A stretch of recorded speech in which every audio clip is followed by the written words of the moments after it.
Bonjour, bonsoir et bienvenue sur Cinéden Sublime, le podcast qui aborde les thèmes de la sensualité et de la sexualité de tous les êtres humains. Peu importe le genre, l'orientation ou les pratiques sexuelles de celui qui écoute, cet espace est destiné à toutes les personnes avisées, curieuses, confirmées ou non, qui prônent l'ouverture d'esprit, le respect et la bienveillance. Cet espace est chaleureux, intime, sans gêne et sans tabou. Je vous invite à me suivre, nous partons ensemble en s'exploration.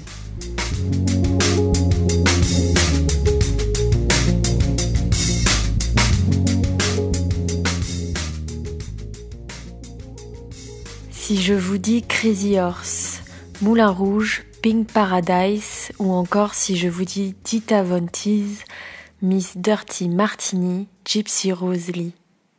Et oui, je vais vous parler de l'effeuillage burlesque avec la grande Sissi, mon invitée d'aujourd'hui. L'origine de l'effeuillage burlesque reste très floue dans l'histoire, mais on sait que cet art est apparu au cœur des cabarets. Aujourd'hui, on l'associe au glamour, à la féminité, à la sensualité, mais aussi au comique et au spectacle. À travers l'effeuillage, ces femmes et ces hommes nous partagent des messages, dénoncent et portent leur vision du monde. Et si vous vous demandiez la différence entre le striptease et l'effeuillage burlesque, eh bien sachez qu'il n'y en a pas. Le striptease, signifiant l'effeuillage et taquiner, ou pourrait-on dire plutôt séduire, alors ces deux termes se rejoignent. Néanmoins, l'intention y est bien différente. Ici encore, nous allons parler de l'effeuillage burlesque, mais surtout du néo-burlesque, ou bien même du new burlesque, qui est un mouvement artistique et féministe né aux États-Unis au début des années 90. Ce mouvement est associé à la contre-culture. Il s'agit de performances scéniques réalisées par des danseuses ou danseurs, comme la grande Sissi que vous allez voir, ou plutôt écouter, et qui sont légèrement vêtus ou pratiquant le striptease. Alors, cher invité, peux-tu te présenter, s'il te plaît, pour que nos auditeurs puissent un peu mieux te connaître ? Eh ben, je me présente, je m'appelle Jessica, aide-soignante, et puis burlesque showgirl. Voilà. C'est pas mon métier, je fais ça à côté. De temps en temps, je fais quelques performances à gauche, à droite. Ouais. Et je suis aussi modèle photo. D'accord. Ton nom de scène ? La grande Sissi. Pourquoi ? Parce que je suis grande. Ouais. Et parce que ma grand-mère, du coup je m'appelle Jessica, et ma grand-mère qui est congolaise ne parlait pas français. Et quand elle m'appelait, elle disait Sissika. Ok. Donc ça vient de là. Il y a de l'intimité dans ce nom de scène. Pour commencer, est-ce que tu peux me définir avec tes mots le terme du burlesque ? Alors, pour moi, ma définition à moi, l'effeuillage burlesque, c'est l'ancêtre du striptease actuel, si je peux dire. Donc, c'est une manière de se déshabiller mise en scène. C'est une mise en scène, en fait. Ouais. Voilà. Et tu me parlais du néo-burlesque, qui est légèrement différent du burlesque. Est-ce que tu peux m'expliquer ce que c'est ? Alors, le néo-burlesque, ce sera plus des shows, des mises en scène qui sont un peu plus récentes, par exemple. D'accord. Ça peut être... un peu plus récente, je me comprends. Ça peut être des thèmes d'actualité, ça peut être... ça change de l'ancien burlesque qui est plus dans le glamour, dans le sexy, dans les boas, dans les strass et les paillettes. Donc aujourd'hui, le néo-burlesque, ce sera par exemple un show, je donne un exemple que j'ai pu voir en festival, ce sera le show d'une bikeuse, par exemple, d'une dominatrice, d'une maîtresse d'école. Ce sera des thèmes un peu comme ça. Toujours avec les thèmes, avec les aspects du burlesque en fond. Toujours. Okay. Toujours avec les petites règles, toujours avec les mêmes codes. Et qu'est-ce qui définit alors le burlesque d'une performance lambda telle qu'elle soit ? Alors, il faut savoir que dans les feuillages burlesques, y a des règles. Oui. Donc, les tétons. Donc, ils seront cachés par des caches-tétons. Donc, les nippies. Okay. Et dans le burlesque, dans les feuillages burlesques, on ne montre pas ses parties génitales. Ok. Tu précises aussi quelque chose en disant l'effeuillage burlesque. C'est vrai que de temps en temps, si vous m'entendez dire burlesque, je parle évidemment d'effeuillage burlesque et c'est le thème de ce podcast. Quel type de public peut assister à ce type d'effeuillage ? Tout le monde. Tout le monde, sauf... Bon, je faisais des spectacles à l'époque avec mon ancienne troupe et c'était... la salle n'était réservée aux plus de 12 ans, 13 ans, quelque chose comme ça. Okay. Parce que, bon, même si c'est du spectacle, ça reste quelque chose où on se déshabille, ça peut avoir quelques connotations. Ouais. Donc, on met quand même de côté les enfants. Ok, d'accord. Bon, je pensais même que c'était interdit aux mineurs, donc ça va, on a de la marge. Et est-ce que tout le monde peut faire du burlesque ? Bien sûr. Tout le monde. Tout âge, Après tout âge, bon, on va respecter la loi, on va dire 18 ans. Ouais. Allez, on va dire 18 ans, même si peut-être il y a des personnes qui en font et qui ont... On va pas dire, on va parler tout doucement. Mais tout le monde peut faire de tout genre. De tout genre, de tous horizons, de toutes les couleurs. C'est ce qu'il faut. C'est ce qu'il faut aujourd'hui et c'est ce qui manque. Pourquoi, justement, il y a cette crainte ? Certains n'osent pas ou se disent ne pas pouvoir faire de l'effeuillage burlesque. Ça vient d'où ? Ça vient du fait qu'on se compare beaucoup aux personnes qu'on peut voir à la télé. Comme c'est pas quelque chose qu'on voit beaucoup dans les médias ou à la télé, on a tendance à prendre les références, le peu de références qu'on connaît. Par exemple, on a tendance, quand on nous demande c'est quoi l'effeuillage burlesque, on dit souvent, pour les personnes qui ne connaissent pas, Dita Von Teese. Ouais. Et quand on dit à quelqu'un, écoute, moi je fais du burlesque, est-ce que ça te dit de te lancer ? Et on va dire, ah mais non, c'est pas possible, j'ai pas le corps qu'il faut, j'ai pas le matériel qu'il faut, je sais pas danser. Alors que non, c'est ouvert à tout le monde. Donc, voilà. Et avec tes mots, est-ce que tu peux me définir ce qu'est l'érotisme, qui, je pense, prend une place importante dans l'effeuillage burlesque ? Alors, ma manière de danser, de regarder, de me déhancher, et tout ça, mise en scène, l'histoire que je vais raconter. Du coup, je vais prendre l'exemple de la nonne que j'ai joué, un show que je faisais d'une nonne qui, au départ, priait sur une chaise, et à un moment... complètement déchaînée, sort une cravache de sa manche. Et je me mets à lécher cette cravache, en fait, et je me lâche complètement.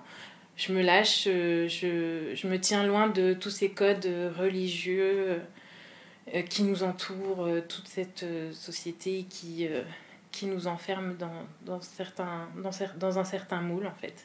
Et je me lâche complètement. Voilà. Et le public a été réceptif ? Le public a été très très réceptif parce que du coup c'est quelque chose que j'aime bien faire, j'aime bien jouer dans la provocation dans mes shows. D'accord. Et ils ont été ça marche toujours. La provocation ça marche toujours. Et la provocation et l'effeuillage burlesque ne sont pas incompatibles ? Non, pas du tout. C'est pas du tout incompatible et c'est des choses qu'on retrouve beaucoup dans le néo-burlesque notamment. Provocation, on dénonce aussi pas mal de choses à travers l'effeuillage burlesque, donc à travers le néo-burlesque on peut dénoncer pas mal de choses actuelles, comme par exemple les violences faites aux femmes, le harcèlement, tout un tas de choses comme ça qu'on peut retrouver dans les faits de société. Et utiliser le corps comme moyen de communication, d'énonciation... pourquoi tu utilises... pourquoi c'est ton vecteur à toi ? Pourquoi tu as fait le choix de ce vecteur ? Parce que j'ai pas honte de ce que je suis et que j'aime le partager. Parce que je me sens bien. Voilà, je me sens bien physiquement parlant, mentalement parlant, et ça me fait plaisir à moi et du coup je sais que je fais plaisir. Donc les deux réunis, c'est parfait. Quelle place prend le corps dans l'effeuillage burlesque pour toi ? C'est mon outil principal. C'est mon outil principal et c'est l'outil que j'utilise pour faire passer mon message. Voilà. De quelle manière au juste ? Moi, ma manière à moi, Ouais. c'est... Bah, on revient sur la provocation. Moi, Ouais. ma manière de m'exprimer via mon corps, grâce à mon corps sur scène, c'est la provocation. Quand tu sexy, je suis très sexy et je suis très... pas punchy, je sais plus comment dire. Tu es forte. Ouais, je suis forte en Ouais. fait. Je rayonne, oui. Toutes les danseuses burlesques rayonnent de toute façon. Mais ouais, je suis très dans le... C'est quelque chose qui est exacerbé sur scène. Oui, voilà. Et où tu l'es aussi au quotidien. Et ben justement, je le suis aussi au quotidien. En fait, je suis pleine d'énergie, je suis pleine aussi de provocation. Je suis un peu dominatrice et tout ça, c'est quelque chose qu'on peut retrouver dans mes shows. En fait, c'est quelque chose qu'on retrouve aussi dans la vraie vie, mais aussi dans mes shows. Okay. C'est-à-dire que je me cache pas. La manière dont je vais être dans la vie, je peux le reproduire sur scène, mais de manière scénarisée, bien sûr. Voilà. Il y a un aspect exhibe, j'ai l'impression, dans les feuillages burlesques. Ouais, j'ai jamais eu honte de me montrer, en fait. Ouais. C'est quelque chose qu'on m'a souvent dit, en fait. J'ai jamais eu honte de me... Bon, avec des limites, bien sûr, mais j'ai jamais eu honte de me déshabiller devant quelqu'un pour essayer... c'est un truc bête, pour essayer un vêtement, pour me changer sur la plage ou quoi que ce soit. C'est quelque chose qui me dérange pas. On a tous des seins, on a tous des fesses, voilà. Tu sublimes le corps sur scène. Voilà. Y a-t-il une part de sexualité dans le burlesque ? Et si oui, quel rapport peut-on faire entre l'effeuillage burlesque et la sexualité, du coup ? Ça peut être sexuel, mais moi je le vois plus... quand moi je suis sur scène et que je vois ce genre de choses, je vois plus comme quelque chose de provocateur que de sexuel, en fait. Quelle différence tu fais justement entre la provocation et la sexualité ? Il peut y avoir de la provocation dans la sexualité ? Il peut y avoir de la sexualité dans la provocation ? Il peut ne pas y avoir de Je dirais qu'il peut ne pas avoir de provocation dans la sexualité. Et ainsi de suite. Ok. Mais moi, si je faisais un peu... si je retournais un peu en arrière et que je regardais les shows que j'ai fait, je t'avouerais que sexualité... Je pourrais pas mettre un terme, je pourrais pas mettre ce terme-là sur les shows que D'accord, c'est pas ce qui te... C'est pas... Si je peux donner mon exemple en tant que performeuse artistique, moi c'est la thématique de toutes mes performances. Et autour, les feuillages, la domination est un des... Comment dire ? Est un des arguments de ma performance, mais ça n'est pas le fil conducteur. Le fil conducteur, ça va être la sexualité. Et c'est pour ça que je pensais que dans le néo-burlesque, du moins là, dans ta pratique, sachant qu'il y a de la nudité, de l'effeuillage, tu joues avec le public, il y avait cet aspect sexualité. Mais c'est très bien d'avoir un exemple contraire à ce que je peux penser, et d'ailleurs à ce que d'autres pensent, je crois. Donc, Après, on peut aussi parler de sensualité, de séduction, mais parlons-en justement. La séduction, c'est quand même quelque chose de primordial dans le burlesque, non ? Oui, il faut vraiment faut séduire son public. Quand on fait un show, il faut séduire son public. Il faut rentrer en interaction avec lui. Par le regard, par certains mouvements, quand on se dévoile comme ça sur scène, il faut séduire son public. Parce que le public aussi va renvoyer certaines ondes, ondes positives, si je peux mettre ce mot-là, et ça va donner de la motivation. Moi, ça me donne beaucoup de motivation quand le public interagit avec moi. Je sais pas si tu as déjà assisté à des shows burlesques, mais on demande au public, quand on montre une partie de notre peau, de faire des ouh, de crier, de s'exprimer, et ça nous motive à en dévoiler un peu plus. D'accord. Donc il faut qu'il y ait cette séduction-là, il faut qu'il y ait ce jeu-là entre la danseuse et le public. Et l'aspect sensualité, qu'est-ce que tu peux dire sur ça ? C'est la manière de se dévoiler. D'accord. Quand on se dévoile d'une certaine façon, on n'en donne pas trop, mais comment dire, on se dévoile petit à petit, on n'en montre pas trop, et on lâche tout à la fin. Ok. Voilà. Est-ce qu'une danseuse d'effeuillage burlesque finit toujours nu ou avec les parties cachées dont tu parlais au début du podcast, mais il y a forcément cet aspect nudité à la fin? Avec les cache-tétons et les parties génitales cachées, oui. D'accord. Après, il y a des danseuses à qui ça arrive quand elles portent qui portent des soutiens-gorge, des soutiens-gorge transparents qui laissent entrevoir les cache-tétons, mais qui n'enlèvent pas forcément leur soutif. Mais il y a toujours ces deux choses à respecter. D'accord. Et oui, on finit toujours... on se dévoile totalement à la fin. Ouais. J'imagine que le public doit projeter des choses sur l'artiste, sur toi. Il doit y avoir une part de fantasme qui rentre en compte, des soumis, des dominateurs qui peuvent jouer avec toi à travers le regard. Est-ce que c'est déjà des choses que tu as vécues, que tu as ressenties peut-être? Par rapport à des soumis, oui.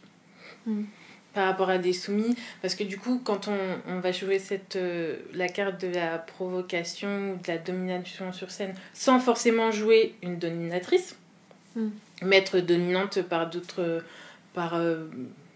biais, ça peut rentrer en compte. Ouais. Ou le public de manière générale, hein. Effectivement, là j'ai donné 2 exemples, puisque tout à l'heure tu parlais de domination, mais d'ailleurs le fait que le public réagisse, fasse des ouh dès que tu enlèves une partie, tu montres je sais pas, un bout de jambe, etc., ça anime, je pense, certains fantasmes chez certaines personnes. Et toi, peut-être de manière volontaire ou non, consciente ou non, tu dois partager, donner un bout de... Tu dois faire fantasmer. Ah bah c'est excitant. C'est quelque chose de très excitant quand on a un public réceptif, c'est excitant et du coup on a envie d'en montrer un peu plus et on a envie d'exciter encore plus la foule. Tu es une artiste et performeuse burlesque. Quelle histoire tu racontes sur scène à travers ce que tu fais? J'ai raconté beaucoup d'histoires. J'ai fait beaucoup de choses différentes. J'ai joué une femme qui se faisait larguer à Noël. C'est vraiment, moi, j'ai joué beaucoup de choses différentes. J'ai refait Pulp Fiction. J'ai fait un show Pulp Fiction. J'ai repris un show... Pardon, je l'ai pas vraiment repris. J'ai fait un show à la Joséphine Baker. Donc j'avais la ceinture de banane, j'avais la perruque, tout qui allait avec. J'ai fait pas mal de shows sur le thème... je reprends ma phrase. J'ai fait pas mal de shows qui ont un rapport avec le thème que nous donnait notre directrice artistique de l'époque.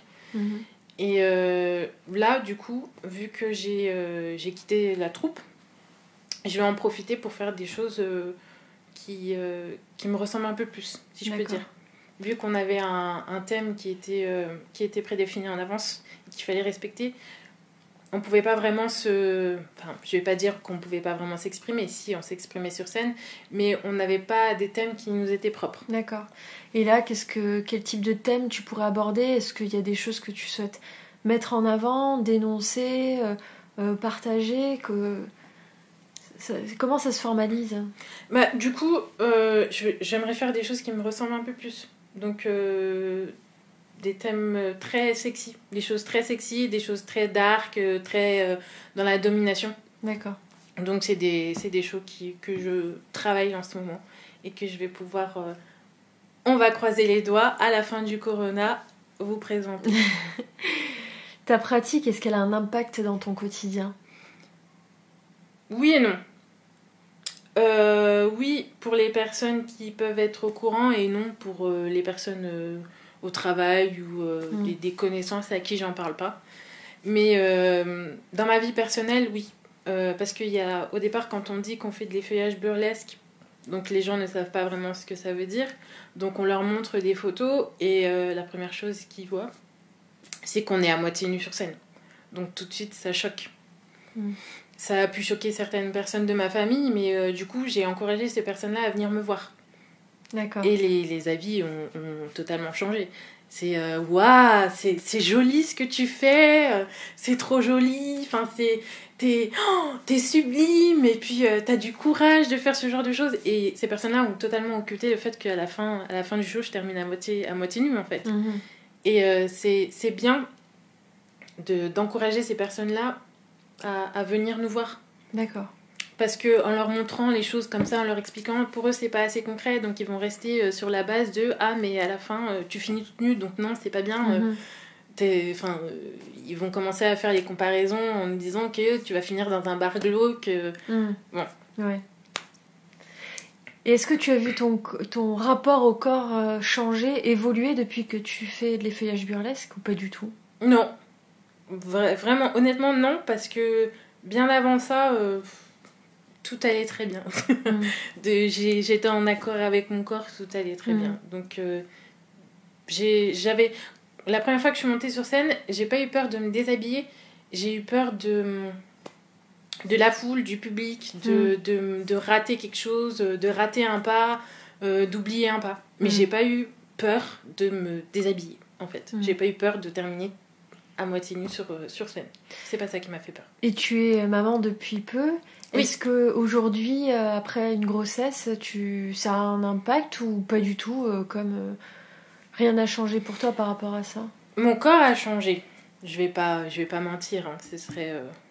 Ce serait pas bien, ce serait pas honnête. Mon corps a changé, en plus j'ai allaité. Donc il y a certaines parties de mon corps qui ont changé, dont ma poitrine. Mais c'est pas quelque chose de gênant. Parce que le burlesque, c'est pour tout le monde, tous les corps, tous les genres. Donc mon corps a changé, je l'accepte, et c'est pas pour autant que je vais pas remonter sur scène. Parce que c'est mon outil, oui, mais il est comme il est. Et c'est pas parce que j'ai grossi, c'est pas parce que j'ai maigri, c'est pas parce que j'ai un sein plus grand que l'autre que ça va m'empêcher de danser, en fait. J'ai mes 2 bras, j'ai mes 2 jambes, donc tant que je peux monter sur scène, je monterai sur scène. Que je fasse 15 kilos de plus ou 15 kilos de moins. Quel conseil tu peux donner à quelqu'un qui souhaite se lancer dans le burlesque mais n'ose pas ? Faut arrêter de réfléchir. Faut arrêter de réfléchir, il faut foncer. Il faut éviter d'écouter ce que les gens disent, ce que les gens pensent, et il faut rester focus. Faut se lancer, faut essayer. Et qu'est-ce que tu dis, à contrario, aux personnes qui pensent que l'effeuillage burlesque c'est vulgaire ? Eh ben, venez me voir. venez voir. Soyez curieux. En général, les personnes qui disent que c'est vulgaire, c'est des personnes qui n'ont pas vu de show burlesque. C'est des personnes qui se contentent de, comme je te disais avant, on finit nu sur scène. Non, il n'y a pas que ça. Il n'y a pas que la nudité. C'est un show, c'est du spectacle, c'est quelque chose de préparé, c'est quelque chose d'organisé, il y a quelque chose derrière, il y a un projet, c'est de la scène, quoi. C'est de l'art. Donc, c'est vulgaire, oui, mais non. C'est pas vulgaire. Faut venir voir. Voilà, il faut venir. Et où est-ce qu'on peut te retrouver sur scène, sur les réseaux ? Sur les réseaux, mon profil Instagram, donc c'est Madame Sissika. Avec le petit tiret du 6 entre Madame et Sissika, je sais pas comment on dit tiret du 6. Mais je mettrai tout dans description. Et sur Facebook, c'est La Grande Sissi. Donc La Grande Sissi, SYSY. Est-ce que tu as autre chose à rajouter ? Non. Faites du burlesque. Voilà. Voilà. Merci beaucoup Sissi pour cet échange. Je trouve que c'est très intéressant. Et c'est vrai que le burlesque, il y a beaucoup d'idées préconçues que tu as pu déconstruire au fil de cette interview. Donc merci beaucoup. Et quant à vous, n'hésitez pas à liker, commenter et réécouter le podcast Ciné d'Anne Sublime pour faire grandir et évoluer la chaîne. À très bientôt.